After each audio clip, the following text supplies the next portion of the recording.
here we are with Yes. you, Elisa. Yeah. With a Z or an S? It's an S, Elisa. Elisa. So I'm with Elisa, and we are in Muswell Hill. That's right. And we're going to have a chat. Elisa is... Well, why don't you just say, you're a TM teacher? Yeah. Tell us how you came about TM. Yeah. I finally went ahead and did my TM teacher training, having practiced Transcendental meditation for 20 years. And then only it was a few years ago that I decided, let me learn the thing so that I can teach people how to do this transcending that we've been doing for such a long time. And how come you learnt 20 years ago? Yeah, so 20 years ago, my mother was really into it. Okay. Mum was doing TM, and she was always saying to me, oh, Elisa, you should learn Transcendental meditation. It will really help you. And I was like, I was a kid. I was like 17, 18, 19, partying my brains out. I was just a wild teenager. And that's why she was like, learn TM, it's going to help you. And I was like, no, Mum, meditation's for freaks. And back then it was the late 90s. You just wanted to have a good time. I just wanted to party and, just let loose. And there's no rules. I'm just, out here. But, it wasn't very nourishing what I was doing to myself. Okay. So then Mum was... Hedonism, yeah. train you were on. It was fun. I don't regret anything. I really had a great time. But it's funny how, life timings change. So at some point, boom, you're like, okay, I can't do this anymore. What else can I do now? So I think it was that timing. You kind of reached a point where it was like some change was needed. Yeah. Okay. I just couldn't go on like that. Yeah. So, it was fun, but... No, time for a change. So Mum, and it was the late 90s, and meditation was not cool then. I was one of the cool kids. I was in the cool kid crew. And if you turn around and say, yeah, I'm doing meditation, I'd be like, oh... You're out. You're out. Exactly. But, first I cleaned up my act on my own, because all that partying is really detrimental to, the body, the mind, and the face starts looking bad. And I was too into my face to let it go down the plug hole like that. So I said, okay, I'm going to learn this thing. And I went to do that Transcendental meditation training, and that was it. I was sold out. And did you learn here in London? I learned in Muswell Hill. Did your mum teach you? No, Okay. We had a teacher that he was teaching from Muswell Hill, Annie Gordon. Okay. And I went and learned with Annie Gordon. Okay. And what... Did you notice the difference straight away? Yeah, I'm very blessed that I had such a fantastic experience. When I went to her house, you got to bring the flowers and the fruit, and there's this ceremony. And this is 20 years ago. Yeah. And I remember that ceremony going, what is she doing? What's happening? She did all this thing, and I was quite enraptured with it, because I think ceremony is, it's part of life. Ceremonials are beautiful. Mm-hmm. So I really liked it. I really liked that ceremony. And did you get to... Did you start practicing daily, from then on? Yeah. What was the allure? Just sitting there with my eyes closed, and it was like, wow, something's happening, and you feel that something is happening. Yeah. And I was just sold out. I was so excited, and I was a smoker.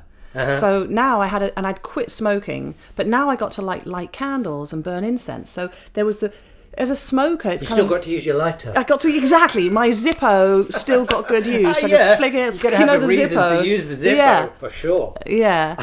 Because as a smoker, it's something ceremonial about it. You do the thing, and now I was lighting incense and closing my eyes and getting very relaxed. So I was amazed. And what did it change you? Yeah, for sure. So you like meditating, but then also did you feel like you changed in some way? Yeah, for sure. Yeah. I found my confidence. I found my inner self that I'd been looking for through the excessive drug taking and smoking and all of that. We're all searching. That's all we're doing. Yeah. We're searching for ourselves the whole time. And that's very interesting. Because it was the same for me, because I learned when I was 19. Yeah. And I had exactly the same experience. Yeah. I was like, oh my gosh, I feel like I've found this part of me that is grounded and rooted. Whew, why didn't anyone tell me this? Yeah, what a relief, right? So you've been teaching now for 3 or 4 years here in London. Mm-hmm. What are the main reasons people come to learn? I think the level of stress in our society is just climaxed, and people just don't know what else to do. They've tried massage, they've tried a country retreat away from everything, they've tried therapy, they've tried other meditations on the market, and they've heard about this TM, and they just take, because there's a little leap of faith. There's a little step where you just have to go into the unknown and say, I'm going to do this because I know there's something more to life. That's my feeling with most of the people that come through. Or they're very spiritual, they're seekers. And they've heard that this TM comes from like a tradition, and it's maybe the real deal that they've been looking for, so they're ready to take that step. Yeah. Okay. And any standout people that you taught recently, or in the past few years? Yeah, I remember them all. I remember about 6 or 8 months ago, I had this, we got to stop judging people, because we're always saying, oh, this person's very spiritual and this person will do well with the thing or whatever. But I had this delightful man, and he had been through such a heavy background, really heavy background, like heroin abuse and, some other stuff, private stuff. I mean, I won't say his name, so it's fine, but, really heavy background. And back in those days, if you had mental health problems, they gave you shock therapy. Like, their treatment was to electrocute you. Like, how is that going to help anyone? Like One Flew Over the Cuckoo's Nest. Yeah, that kind of stuff. Like, this guy had been through so much trauma and had, mental instability, and they gave him shock therapy, the poor man. Like, that did not help him. So he came to learn TM. And you can think, oh my God, what's going to happen with this client? Is he going to lose his, what's going to happen? He just did so well. He did so well. It was so fulfilling to finally give someone this natural remedy to find himself. No drugs, no electrocution. And did he take to it pretty quickly? He did so well. It was so fulfilling. And as an addict, because he's an addict, he said, I just love this so much. Can I do it for an hour? Can I do it 5 times a day? And I was like, look, no. Yeah. The prescription is 20 minutes, morning and afternoon. That's all you need. Yeah. That's it. Yeah. So be normal. Come back and be in the middle safe zone. Yeah. Good. And so what about anxiety? Seems to be everywhere. Yeah. It seems to be getting worse. What's your general take on people learning because they've got anxiety or stress? Does it work? And how quickly does it work? Yeah, I haven't had that many cases of anxiety in my teaching. I get more of the sort of ex-drug addicts, which is funny because that might be in tandem with my own personal journey. Yeah. Birds of a feather flock together. They resonate with you. Yeah, those are the demographic of clients that I'm getting. Or I've had a few famous ones. That's really fun. I love it when I get a high-profile client come through. I'm like, yay! Let's get everybody in. So that's the fun part of the job. But the other part is fun as well, dealing with helping people with their trauma. I'm really passionate about that. So, and TM is an amazing tool. Let's kind of veer onto the more personal development area of things. The spiritual side of life, for want of a better word. Does TM have a place in, let's call it personal development, or one's kind of own growth, personal growth? Does it have a place, and how does it work in your opinion and experience? Yeah, definitely. I mean, I've been teaching yoga for 20 years, so my whole life is dedicated to know thyself, and TM is a tool for that, because you sit down, you close your eyes, and you start to experience yourself beyond the way you interact with the world. Because we have our eyes open, we have to interact with the people, with our partners, with our business colleagues, with our lovers, whatever the context is, eyes open, interacting. When we sit on our own, nobody's touching us, nobody's talking to us, we close our eyes, well, who's left? Just yourself. And that's a nice thing? Yeah, that's a really coming home to yourself kind of experience. And from that inner experience of self, then when it's time to open the eyes and interact with the world, we feel anchored in ourselves. We feel, because we know ourselves, then we can, the interplay of life, that we do, our daily life, is much more, it's enriched, it's more enjoyable. Maharishi that reminds me of the Maharishi analogy. Maharishi is the founder of Transcendental Meditation. The boss. The boss. He's the boss the man. Chief man, boss man. The idea of watering the root. That metaphor of watering the root to enjoy the fruit. Yeah. So what about coherence in the brain? So there's some research on TM from the 90s that talked about brainwave improvements, and now you have all these concepts of neuroplasticity. And can you speak about that? Anything, how TM affects the brain functioning? Yeah, Mark, I'm not a scientist. I know. I would like to do the research. No, I'm telling you, I would get that cap and plug it into your brain right now and watch like the brain functioning. Shower cap. Yeah, because otherwise we're like these personalities, right? But then when we actually just go to the science and like you're saying, the neuronal connectivity, it's a fascinating world. And, and the TM organization, the scientists within the organization, they've done the research. Okay. And all I can say is, well done and thank you for doing that. And that what they say is that we get this coherence when we meditate. And what does that mean in practical terms?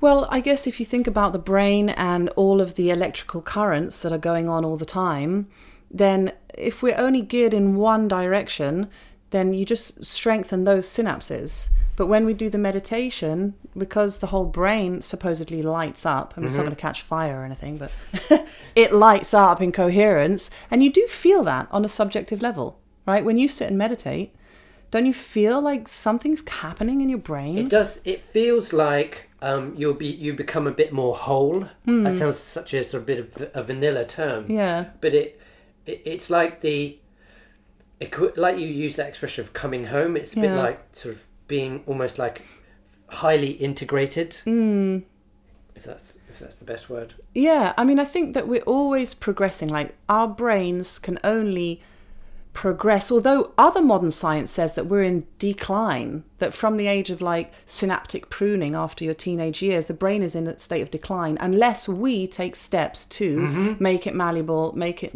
through learning, through reading, through music, through integrating, through talking about your trauma, and through meditation. So it's like meditation is not going to fix everything, but it's going to do a lot. Yeah.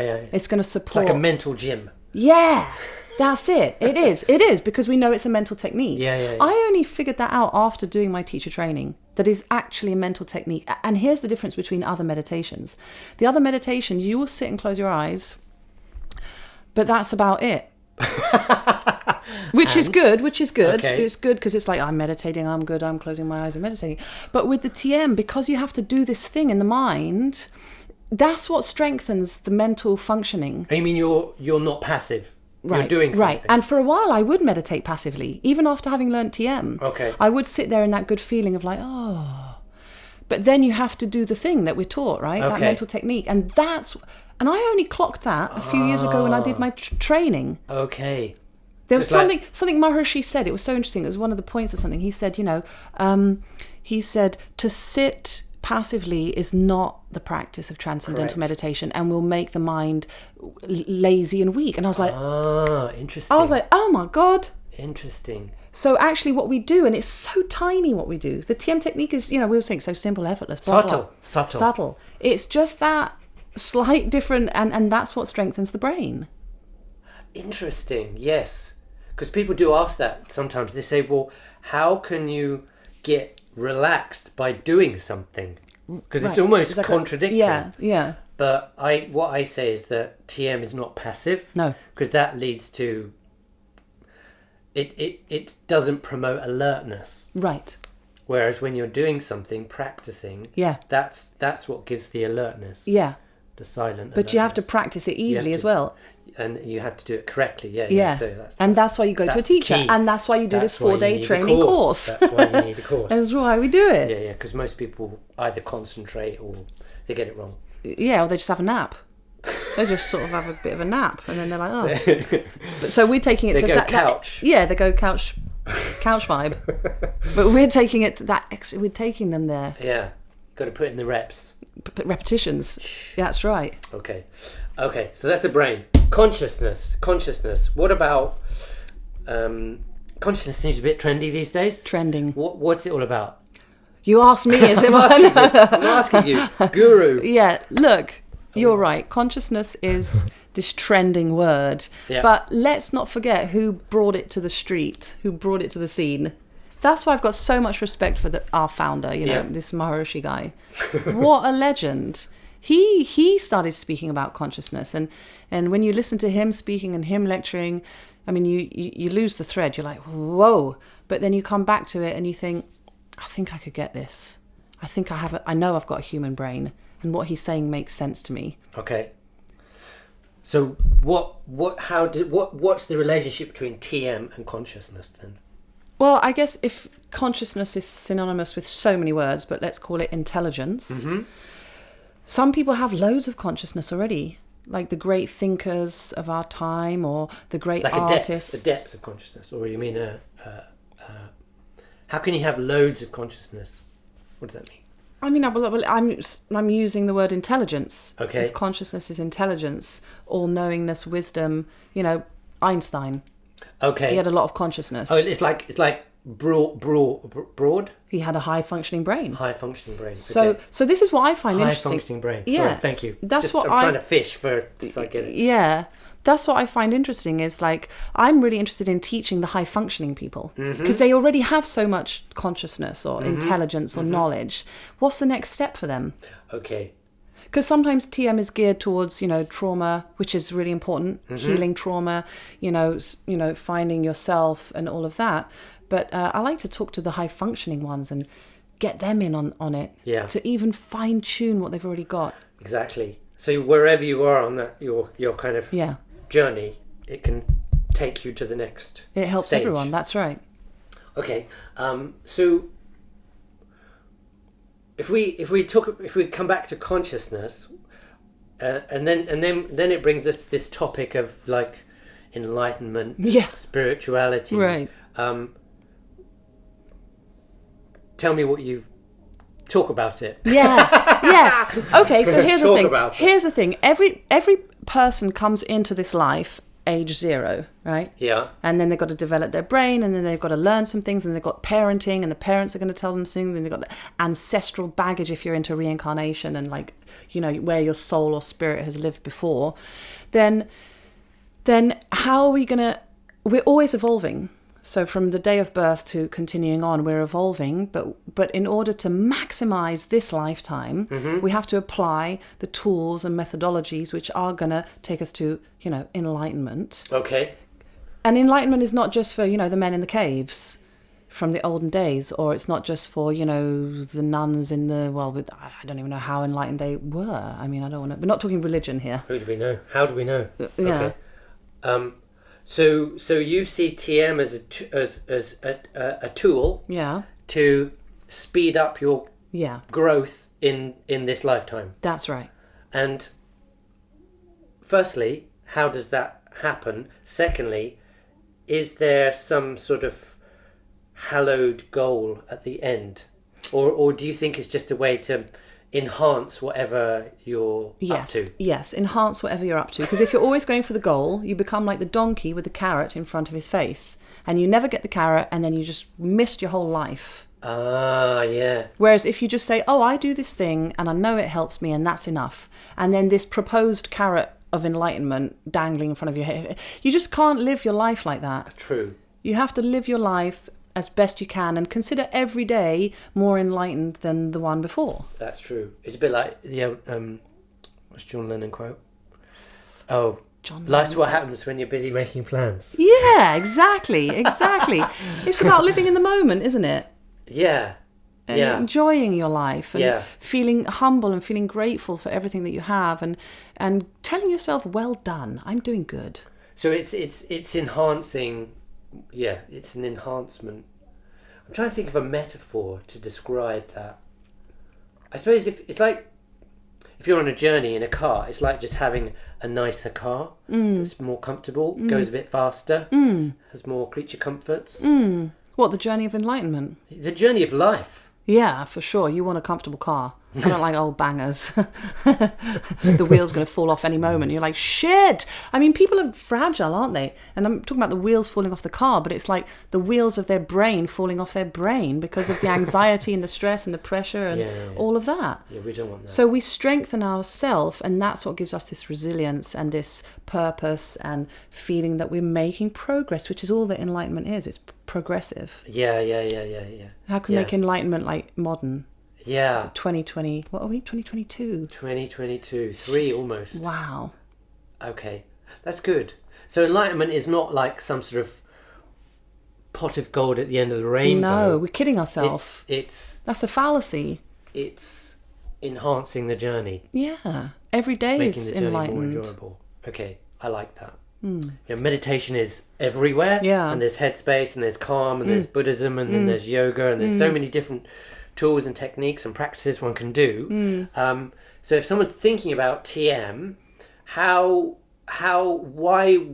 why should they consider it? Like how is it different from mindfulness? How is it different from going to the Buddhist center? Not that any of those are bad or worse, but could you sort of say what any uniqueness in your opinion and experience, any unique features of TM? What makes it stand out? Yeah, it's such a delicate question because let's say the umbrella of meditation covers all of those things you said, like Vipassana, Buddhism and mindfulness and all of that. And so it's all good. The intention has to be there, like, oh, I want to meditate. I've heard about this and I think it would be good. But what I find is that lots of people have tried the other things on the market and they're still searching. Yes, okay. They're still searching. And I always say to them, well, obviously you haven't found what you're looking for. True, yeah. And then when they get to TM, they're like, this is the thing. Now, what makes it the thing, versus the other things is that let's put it in the context of historically the past, few decades. Like I said, when I learned in the late 90s, meditation was not cool. There was not much on the market. But then, TM had been around for 20, 30 years or something. And I can only say that the founder of that technique that brought it to the West for us all to learn how to transcend is, this guy, this Maharishi Mahesh Yogi. And when you hear him speak, you know that it's just pure wisdom, pure love and intelligence, consciousness coming through. So we're in the hands of like the boss. Okay. We're in the hands of, a master in the field of meditation. And everything else that's come onto the market is a spin-off from that original teaching that came about in the mid-70s. So I have this analogy of, the Louis Vuitton bag, the brown bag with the LV sign, the gold Louis Vuitton. It's a very expensive brand. Not that familiar. No, okay, I know, because it's like $2,000 for a bag, right? It's like not in my budget. I don't do bags that often. No, okay. So anyway, it's a very famous, brand of bag, but there's lots of rip-off variations of it. Okay. You go down the market, you can get a Louis Vuitton bag for like 40 quid, and it looks like a Louis Vuitton. It's a bag, it's brown, it's got the sign, you can put things in it. But after a few years, the handles fall off. Yeah. It starts to fall apart. And you just wish you just bought the proper thing in the first place. Buy cheap, buy twice. Yeah, buy thrice. Yeah. Okay. So that's one of the unique points is the legacy, the history and the where tradition. it comes from. Yeah. And the fact that it's been around for at least 60 years here. Yeah. So many millions of people learn. So that's the history. What about the uniqueness, USPs, let's call them? Any unique features in terms of the technique itself? Can you speak about that? Well, I mean, for instance, I like I said, I teach yoga. I've been teaching yoga for since 2008. So that's 14 years full time teaching yoga in and around London in all the biggest studios in town. So I've taught thousands of people how to do yoga, stretching and everything. Sometimes in recent years, I've started doing like a guided meditation. Even though I was kind of torn because I teach Transcendental meditation, which I know is going to take them all the way there. Yeah. But sometimes people need to start from a more sort of, more accessible place. Okay. So I'll talk them through something for 3, 4, 5 minutes. So we'll sit down and, I'll talk them through some stuff. But that is like, it's just sort of a guided awareness thing. But they're not going to transcend. Right. They're just not going to transcend. It's just going to be like nice. They'll feel like I'm holding the space for them. They feel they're in a safe space. They can let their mind go to the places that I'm telling them to go. But ultimately, transcendental meditation teaches you to be self-sufficient in meditation. Okay, so you don't need an outside crutch. Yeah. You don't need to keep paying your money to go to a yoga class. You know, you invest your money in the beginning to do the course. Yes. Because we want to get paid. I'm a TM teacher. I want to get paid for my time, for all the knowledge that I have. But then they become self-sufficient. I mean, I learned TM 20 years ago. And I practice every day. I mean, I got my money's worth. Yeah, for sure. Okay. So you don't have to keep coming back to me. It's an investment. Yeah. Can we talk about the word transcending? Because a lot of people I teach, they think that quite rightly so, because it's called transcendental meditation, that the goal of the meditation is to not think. Right. They think, haha. Yeah. They think that they should sit there and not think. Have you had people like that? Yeah. It's not uncommon, is it? No. Okay. So how do you, what do you say to people when they come with that? Yeah, that's not the goal. Okay. The goal is not to stop thinking. We are in a perpetual state of thought from morning until death. From morning till death, we think, right? We open the eyes in the morning. Oh, I've got to go here. I want some coffee, and then I've got to go to work. Oh my God, like that all day. And then at night, you get into your bed and you think, oh, I'm in my bed. I'm going to go to sleep now. Then you drift off to sleep, but then you still got all these weird thoughts going on, which we call dreaming, right? And then morning comes, and there we go.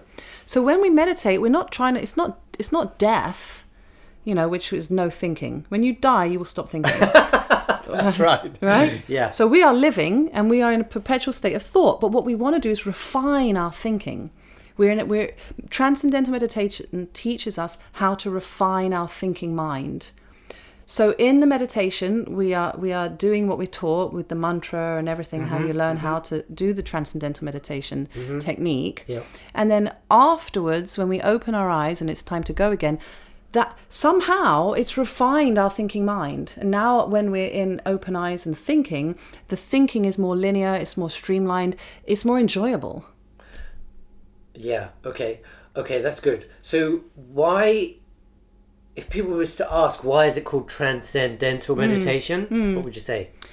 Well, as we know, when we do the course, we're learning to take our thinking mind from active thoughts to quieter levels of our own thinking mind until we transcend the thought completely and arrive at the source. And how do we know we're there is it feels really good on a physiological level because you get that deep relaxation that we're talking about. And the thoughts are not so like bombarding us like that. So it's a process of refining the thinking mind. So it's a bit like, so the mind gradually becomes quieter and quieter, less agitated. This is during the meditation. Right. Less agitated, more calm, more soothing. You feel more at home. So it's like a gradual progression towards settledness and peacefulness. Yeah, I mean, is that right? Yeah, and then the word transcend means to go beyond. Go beyond. So because this is a mental technique, we're going beyond the mind, the thinking mind. The thinking mind. Right. Okay. And because I have people say, well, what does that feel like? What does it feel like to transcend the thinking mind? Well, it's a relief. It's a relief. It's a relief. That's good. Isn't it? That's good. Because otherwise, I mean, I just don't understand why the whole world isn't practicing transcendental meditation. Not to turn everyone into this like homogenized, like transcendental meditation robots, not that, but just to add to their life, because there's so many eccentric, interesting people out there. And once they do this technique of refining their own unique thinking mind, it's going to become so much more powerful. Because like if you think about a car or a vehicle, if you never like clean it out, it just gets full of oil and grease and eventually it just drops down dead. It needs to be serviced. This is a servicing of the mind, with cleaning out all those like thick, gunky, stressful, awful thoughts that we all have. Yeah. Those get to dissolve, and then we experience like, oh, my nice mind. Nice mind. My nice mind. Oh, that's just gentle, cool. Easy, relaxed mind. That's what we need. So it's not no mind. No. It's nice mind. Nice mind. Relaxed mind. Yeah. Likey mind. Likey mind. Not nasty mind. Not nasty mind. Not nasty mind. Okay, well, so that's good. So that's our pitch. Yeah. Nasty mind to nice mind. Yeah, yeah. Anything else you want to add in? Any extras? Yeah. Just do transcendental meditation. Right? That's what Nike says. Just do it. Just do it. Yeah, just do transcendental meditation and don't worry about the rest. Just do it and then watch your life bloom and blossom, and all your super skills and everything that you're wanting in life will just be easier. Okay, good. I have one last question. Sure. If you had a friend who was thinking about doing this, but they were kind of on the fence. Loads, all of them. Okay. They may be on the fence because of the money. They may be on the fence because they feel they've tried loads of things already and they didn't work. What would you say? I'd say don't you... You can't obviously promise, you can't guarantee anything, but you want to sort of try and nudge them over the line. Don't you want to give yourself a chance at the best version of yourself that you can be? Don't you want to give yourself a chance? What are you waiting for? Why are you stalling, my friend? Oh, yeah, okay. I know it's the money and I know it's the time, and what if it doesn't work for me? Or, I've tried this thing, meditation doesn't work for me. Just, what have you got to lose? Absolutely nothing. A bit of money. I mean, you spend, that money on a holiday or on a winter coat or a pair of boots or something. Just take that money and do this course and give yourself a chance at, living the best version of you. Live the best version of you. Okay. That's all. Okay, I think... Is that it? Should we stop? Should we quit?